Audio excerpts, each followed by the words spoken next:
নমস্কার। আরও একবার সবাইকে আন্তরিক অভিনন্দন। আজকের এই আলোচনাটি শুধুমাত্র মিথুন রাশি অর্থাৎ জেমিনি সাইনের প্রতিটি মানুষের জন্য বিশেষ থেকে অতি বিশেষভাবে গুরুত্বপূর্ণ থাকবে। কারণ আজকের এই আলোচনার মধ্যে দিয়ে আমরা জানবো সম্পূর্ণ মে 2026 মিথুন রাশির মানুষদের জন্য কেমন থাকতে চলেছে সেই সম্বন্ধে। সম্পূর্ণ মে মাসে আপনাদের রাশি সাপেক্ষে নবগ্রহ কোথায় ট্রানজিট করবেন, কোথায় কোথায় দৃষ্টি ফেলবেন, কোন কোন গ্রহ রাশি পরিবর্তন করবেন, আর তার উপর নির্ভর করে আপনাদের স্বাস্থ্য, আপনাদের পরিবার, আপনাদের ভাগ্য, কর্ম, আপনাদের ব্যবসা প্রতিটা বিষয়কেই ডিটেলসে আলোচনা করার চেষ্টা করব। তো সম্পূর্ণ ভিডিওটি অবশ্যই দেখুন। আপনি যদি একজন নতুন দর্শক হয়ে থাকেন অবশ্যই চ্যানেলটিকে সাবস্ক্রাইব করে পাশে থাকবেন।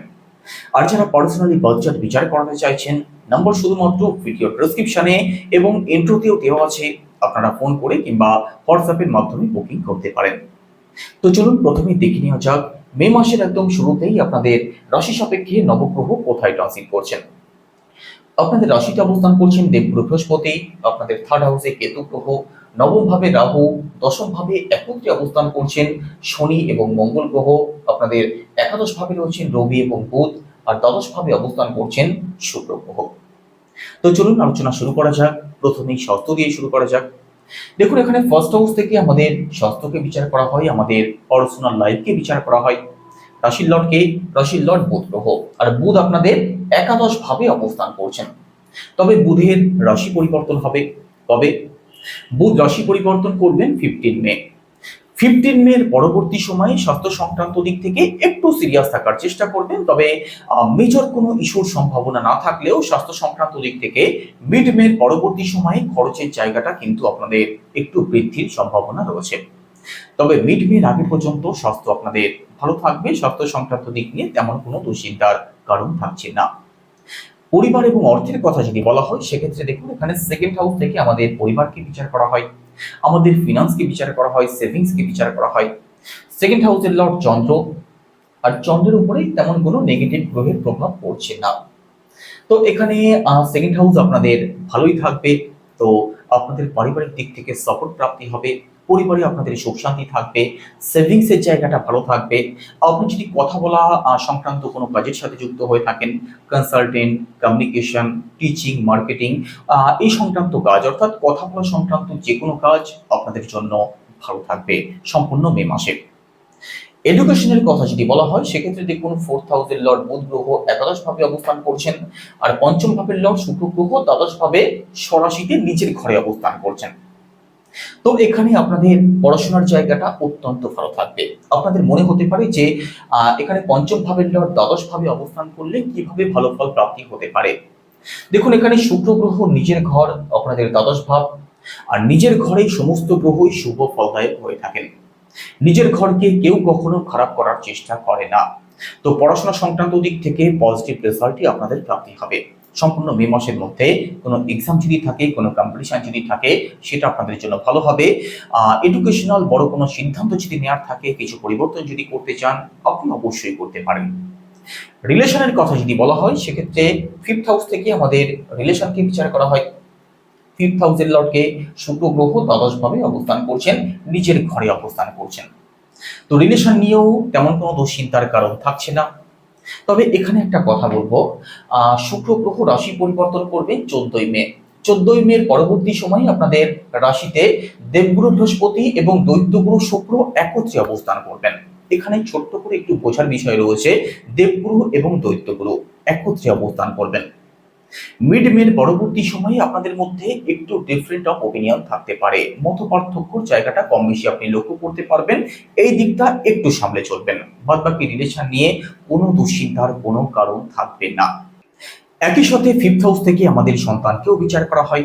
তো এখানে 15 মের পরবর্তী সময় দেখুন, সন্তান পক্ষ আপনাদের ভালো থাকবে, কোনো দুশ্চিন্তার কোনো কারণ নেই। তবে আপনার সন্তানের সাথে আপনার ছোটখাটো বিষয় নিয়ে মত পার্থক্য হতে পারে।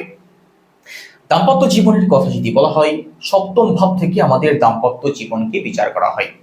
সপ্তম ভাবের লর্ডকে, আপনাদের সপ্তম ভাবের লর্ড দেবগুরু বৃহস্পতি আপনাদের রাশিতে অবস্থান করছেন। একই সাথে দেবগুরু দৃষ্টি পড়ছে আপনাদের সপ্তম ভাবে। এখানে দাম্পত্য জীবন আপনাদের খুব ভালো থাকবে। দাম্পত্য জীবনে আপনাদের সুখ শান্তি থাকবে। দাম্পত্য জীবনে ছোটখাটো কিছু প্রবলেম যদি থেকেও থাকে সেগুলো ঠিক হতে দেখা যাবে। বিশেষ করে যাদের জন্য সম্বন্ধ দেখা হচ্ছে, পাত্রপাত্রী দেখা হচ্ছে, আপনাদের জন্য ভালো সময় থাকবে। নতুন সম্বন্ধ আসার পূর্ণ সম্ভাবনা রয়েছে। একই সাথে দেখুন, ভাগ্যের কথা যদি বলা হয়, নবম ভাব থেকে ভাগ্যকে বিচার করা হয়। নবম ভাবে রাহু অবস্থান করছেন। নবম ভাবে রাহু, যে কোনো ডিসিশন একটু ভাবনা চিন্তা করে তবেই করার চেষ্টা করবেন। যে কোনো সঙ্গ অবশ্যই ভাবনা চিন্তা করে সেই সঙ্গে মেশার চেষ্টা করবেন। বাবার দিক থেকে প্রবলেম আসতে পারে, বাবার সাথে যে কোনো বিষয় নিয়ে মতপার্থক্য হতে পারে। তবে আপনাদের লং ট্রাভেল হতে পারে, কোনো স্পিরিচুয়াল ট্রাভেল হতে পারে। উচ্চ শিক্ষার জায়গাটা মোটের উপরে আপনাদের ভালোই থাকবে। ঘর পরিবারে কোনো শুভ কার্য, কোনো মাঙ্গলিক ক্রিয়াকলাপ যদি করতে চান তার জন্যও ভালো সময় থাকবে। শেয়ার মার্কেট, স্টক মার্কেট আপনাদের জন্য পজিটিভ থাকবে, তবে ভাবনা চিন্তা করে তবে ডিসিশন নেবেন, না হলে কিন্তু সেই পয়সা আপনাদের লস হয়ে যেতে পারে। কেরিয়ারের কথা যদি বলা হয় সেক্ষেত্রে দশম ভাব থেকে কেরিয়ারকে বিচার করা হয়। দশম ভাবের লর্ড দেবগুরু বৃহস্পতি আপনাদের রাশিতে অবস্থান করছেন। দশম ভাবে কর্ম ফলদাতা শনিদেব অবস্থান করছেন, সাথে মঙ্গল গ্রহ অবস্থান করছেন, যিনি আপনাদের একাদশ ভাবের লর্ড। তো কর্মজীবন তো ভালো থাকবে। কর্মজীবনে আপনি সাপোর্ট অবশ্যই পাবেন। কর্মজীবনে পরিশ্রম করলে পরিশ্রমের ফল আপনি অবশ্যই পাবেন। সেটা কি করে? দেখুন, প্রথমত কর্মস্থানের লর্ড আপনাদের রাশিতে অবস্থান করছেন, আর এখানে কর্মের ফল প্রদান করার জন্য কর্মফলদাতা শনিদেব আপনাদের এখানে দশম ভাবে অবস্থান করছেন। তো কর্মজীবন আপনাদের খুব ভালো থাকবে। কর্মজীবনে শুধু পরিশ্রম করে যান, সফল আপনি অবশ্যই হবেন। যারা চাকরির চেষ্টা করছেন আপনাদের জন্যেও অতি উত্তম একটি সময় থাকবে। পরিশ্রম করলে পরিশ্রমের ফল আপনি অবশ্যই পাবেন, সফল আপনি অবশ্যই হবেন। ব্যবসার কথা যদি বলা হয় সেক্ষেত্রে সপ্তম ভাব থেকে আমাদের ব্যবসাকে বিচার করা হয়। সপ্তম ভাব অত্যন্ত শুভ থাকছে। একই সাথে ব্যবসার কারক বুধ আপনাদের একাদশ ভাবে অবস্থান করছেন। ব্যবসার জায়গাটা অতি উত্তম থাকবে, বিশেষ করে মিড মের মধ্যবর্তী সময়টাতে।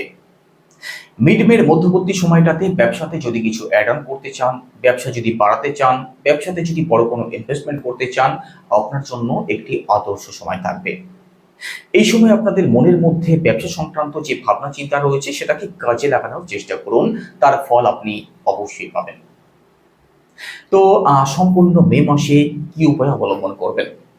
কর্মজীবনে সফলতা প্রাপ্তির জন্য দেবগুরু বৃহস্পতির বীজ মন্ত্র জপ করুন। সেটা কি? ওম গ্রাম গ্রিম গ্রুমসা গুরুবে নমঃ, রোজ 108 বার। একই সাথে উদীয়মান সূর্যকে জল অর্পণ করুন। পজিটিভ রেজাল্ট আপনি অবশ্যই পাবেন। কেমন লাগলো আলোচনা অবশ্যই কমেন্টে জানাবেন। সবাই ভালো থাকুন, সুস্থ থাকুন। কোথায় বসে ভিডিও দেখছেন, আপনি স্বয়ং কি রাশির মানুষ, আমাকে অবশ্যই কমেন্টে জানাবেন।